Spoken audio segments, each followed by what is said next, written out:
Hey guys, welcome to the Reparenting Daily podcast, your free daily guide for inner child healing and repairing your relationship with yourself. This podcast helps you establish a consistent reparenting routine and is divided into 3 sections.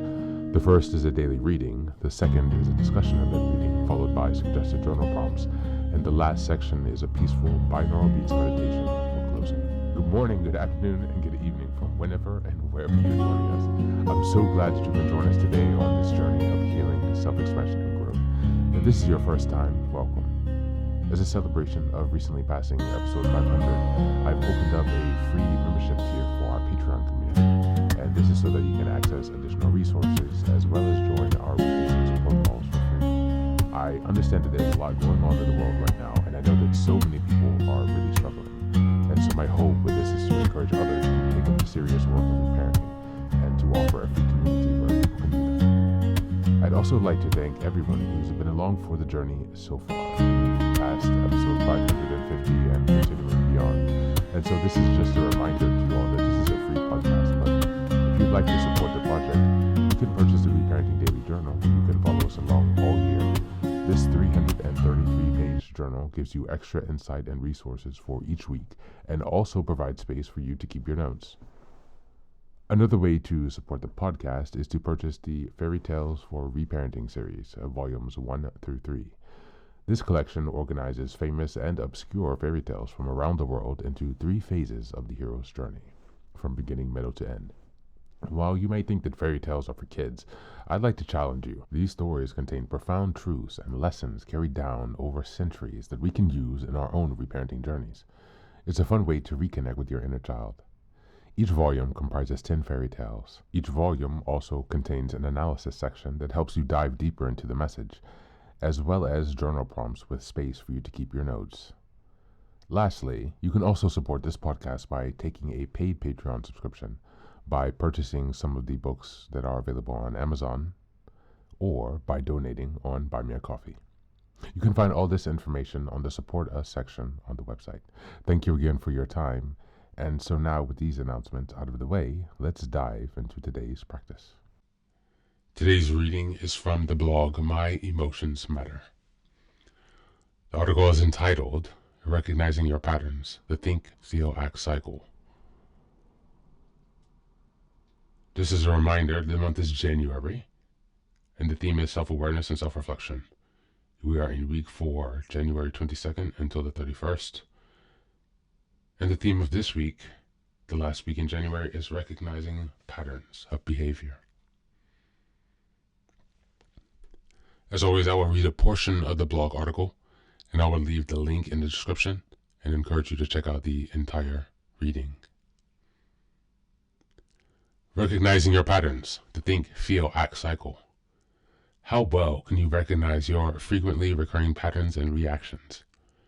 Recognizing patterns is one of the core competencies of Know Yourself, a component of the KCG 123 model of emotional intelligence developed by 6 Seconds Network. Recognizing our patterns means knowing our frequently occurring emotional experiences, reactions, and go-to behavior patterns. Now, you may be wondering why we need to know our patterns. Aren't reactions and behaviors natural? Aren't we just supposed to go with the flow?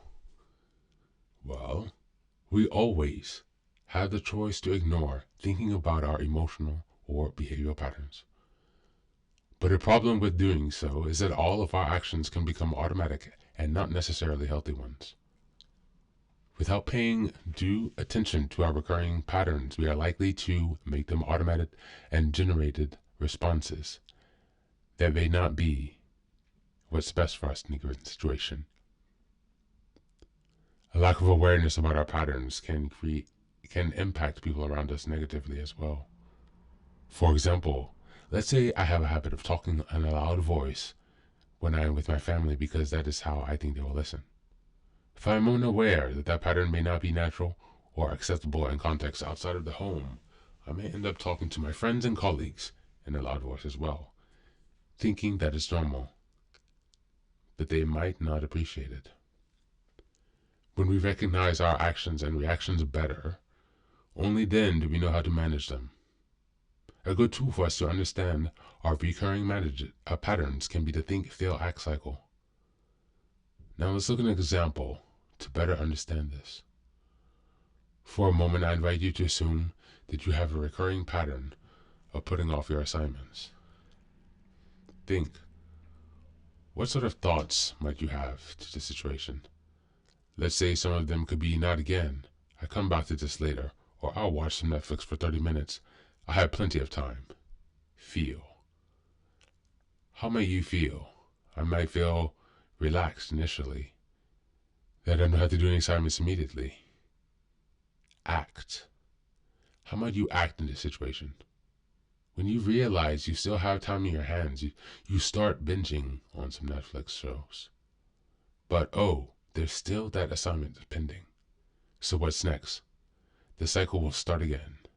So, let's say you watch some Netflix show, obviously for more than half an hour. Thank you. That's the reading for today, and I encourage you to check out the rest of the blog article in the link in the description.